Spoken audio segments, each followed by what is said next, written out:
Comment s'écouter réellement? Hello tout le monde et bienvenue dans cette nouvelle vidéo YouTube. Je suis ravie de vous retrouver aujourd'hui pour une nouvelle thématique. J'espère que vous allez bien. Avant toute chose, si tu viens d'arriver par ici, je m'appelle Elisa, je suis formatrice en design humain, je suis également naturopathe et j'avais envie de vous faire une vidéo sur comment s'écouter, comment prendre des décisions quand c'est le brouhaha autour de nous. Croyez-moi, j'ai beaucoup d'expérience là-dedans. Je me suis dit que ce serait trop bien de lister 5 conseils qui moi m'ont réellement aidé à revenir à moi et à prendre des décisions qui étaient justes et alignées, qui étaient correctes pour moi et qui n'étaient pas forcément pour les autres, où il y avait beaucoup de bruit, où je pouvais être beaucoup critiquée, qu'on pouvait vouloir me faire penser le contraire. C'est vrai que ça arrivait beaucoup de fois, surtout quand j'étais en burn-out et que j'ai quitté mon travail, mes études. Donc, je vais vous lister 5 points qui m'ont aidé à revenir à moi, à m'écouter et à prendre une décision qui était correcte pour moi et pas pour les autres. Alors, le premier conseil que je vais vous donner ici, c'est le silence. C'est vraiment de vous retrouver avec vous-même, d'avoir une connexion à la nature qui est hyper forte. Ça peut être soit d'aller vous balader dans la forêt, mais déjà de sortir en fait de ce brouhaha parce que énergétiquement déjà de ne plus être en contact avec, mais d'aller dans les endroits que vous aimez, dans la nature. Ça peut être faire une balade à la mer si vous habitez près de la mer, ça peut être aller dans la forêt, ça peut être même simplement aller vous balader plusieurs fois par jour. Et j'ai déjà donné ce conseil quand je vous disais comment est-ce qu'on fait quand on est en reconversion professionnelle et qu'on veut savoir ce qu'on veut, qu'est-ce qui est juste pour nous en fait. Eh bien, ça va être de vous mettre dans des conditions de connexion à la nature. On ne peut pas créer de nouvelles fondations quand on est dans un brouhaha, quand on n'a pas de clarté, et ça passe par une clarté mentale. Et cette clarté-là, ça vient aussi en vous abandonnant un peu plus à le silence, à aller dans les endroits que vous aimez. C'est pas forcément la nature, mais ça peut être aussi aller dans un endroit qui est spécial pour vous en fait, qui est énergétiquement bon pour vous et dans lequel vous vous sentez bien. Donc ça, c'est vraiment le premier conseil. La deuxième des choses qui moi m'a très bien aidé et que c'était vraiment que je conseille à chaque fois à tout le monde de faire ça, c'est de vous souvenir du passé. À chaque fois que vous avez fait une décision par le passé et que vous vous êtes dit finalement ça c'était pas pour moi, finalement j'aurais dû m'écouter. Combien de fois ça nous est arrivé ça? Combien de fois on l'a tous eu ça, de se dire mais punaise, pourquoi est-ce que je me suis pas écoutée? Je le savais en plus que ça allait se passer comme ça. Donc de vous dire ok, je ressens ça maintenant, j'ai déjà ressenti ça par le passé. En plus, je me suis pas écoutée, j'y suis allée à tête baissée et ça m'a pas convenu. Le fait de vous souvenir de ça, ça vous donne du pouvoir dans le moment présent pour dire non, pour dire oui, pour aller vers ce qui vous aspire, ce qui vous aspire pas. Donc, autorisez-vous à revenir sur le passé, non pas pour ruminer ou pour penser, je sais pas, il y a des personnes qui disent mais faut pas penser au passé, etc. Moi, je trouve que c'est plutôt une bonne chose de se rappeler de nos expériences et de se dire pourquoi au final on y est allé, pourquoi est-ce qu'on n'y est pas allé et de savoir, tu vois, au final je le savais, mais j'ai pas écouté ce qu'on appelle la petite voix. Ensuite, le troisième conseil, un peu random ce conseil, c'est un conseil, je pense que vous allez vous dire ah bon ce serait de vous connecter à des personnes qui savent s'écouter. Des personnes qui savent s'écouter et de couper avec les personnes qui ne croient pas en vous finalement ou avec des personnes qui vous correspondent plus énergétiquement. J'ai déjà aussi donné ce conseil dans une autre de mes vidéos, mais si par exemple au jour d'aujourd'hui vous vous lancez dans l'entrepreneuriat et que vous êtes dans un emploi, que toute votre famille elle vous dit mais c'est n'importe quoi, tu vas pas faire ça, je connais quelqu'un qui s'est lancé, ça n'a pas marché pour lui.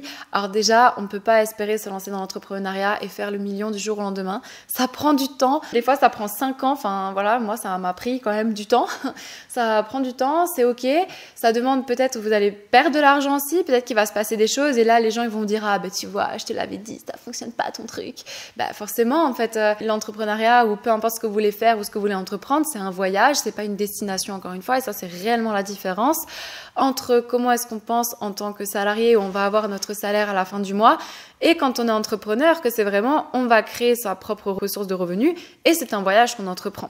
Donc c'est pas pour rien qu'on appelle le mot entrepreneur, mais voilà. By the way, donc de s'entourer de personnes qui savent s'écouter, c'est hyper important d'aller dans des masterminds, de connecter avec des autres personnes qui vivent la même chose que vous, ça peut être très intéressant. En tout cas, moi, c'est quelque chose qui m'a réellement aidé parce que je me suis dit, si ça fonctionne pour eux, ça peut fonctionner pour moi. La quatrième des choses, hyper importante, en fait, c'est un conseil qui a rien à voir avec la thématique, mais en fait, ça a un impact, c'est votre hygiène de vie. L'alimentation, votre sommeil, ça a clairement un rôle sur l'anxiété mentale. Quand vous mangez pas bien, quand vous faites pas attention à votre sommeil et après il peut y avoir des conditions de vie qui font que par exemple si vous venez d'être maman, que vous venez d'accoucher etc, effectivement on sait que les premiers mois de sommeil ça va pas forcément être ça, mais ayez cette conscience au moins de votre alimentation. Franchement, c'est vrai que ça demande, on ne peut pas dire que ça prend pas de temps de prendre soin de sa santé, par exemple de faire les plats maison, d'éliminer toutes les toxines en fait de votre alimentation déjà, ce qu'on peut appeler comme visible, tout ce qui va être entre guillemets la malbouffe, même si voilà, vous pouvez vous autoriser de temps en temps certaines choses, c'est pas là que je veux dire, parce qu'il y a encore chacun a son discours sur ça, mais quand vous vous mettez de la graisse en quantité, du sucre en quantité dans votre corps, il y a franchement un impact énorme, que ce soit sur votre digestion, mais aussi sur votre mental et sur votre anxiété. Donc croyez-moi qu'il y a une vraie relation entre votre hygiène de vie et comment est-ce que vous pensez et comment est-ce que vous allez vous écouter, la mentalité que vous allez avoir aussi, l'éveil que vous allez avoir de vous-même, ça a un réel impact. Enfin, moi, je l'ai vu. Quand j'ai décidé de quitter mon travail, j'étais dans un état pas possible. Si vous saviez, je me rappelle même d'une soirée à Nouvel An où je m'étais complètement bourré la gueule. Je ne m'étais jamais bourré la gueule à ce point. J'étais vraiment mal. J'avais une hygiène de vie horrible. Et dans la même année, j'ai décidé d'arrêter tout ça, de devenir végétarienne.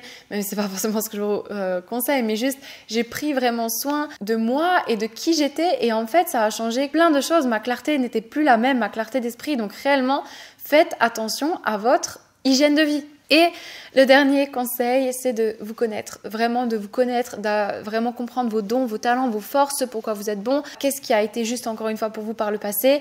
Et vous le savez, si vous me suivez depuis un moment, que pour moi le Human Design, c'est un des meilleurs outils pour apprendre à se connaître, pour comprendre notre prise de décision, pour savoir comment notre corps il nous parle, quand on est correct envers nous-mêmes, envers ce que réellement notre petite voix elle nous dit, comment est-ce que notre petite voix elle nous parle. Donc si vous ne connaissez pas le design humain, je vous invite réellement à aller voir les autres vidéos sur ma chaîne YouTube.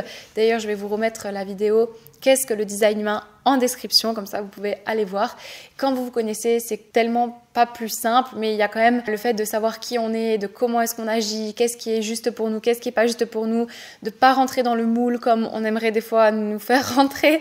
Ça vaut vraiment la peine d'investiguer son design humain. Donc voilà, pour ces 5 conseils, comment s'écouter, comment revenir à soi, c'est des choses qui ont fonctionné pour moi, c'est des choses qui fonctionnent pour les personnes que j'accompagne au jour d'aujourd'hui. Encore une fois, pensez à vous abonner à ma chaîne YouTube, je vous en serai vraiment reconnaissante. Et si cette vidéo vous a aidé, pensez aussi à la partager à des personnes autour de vous. Sur ce, je vous souhaite une lumineuse journée ou soirée et on se retrouve très prochainement pour une nouvelle vidéo.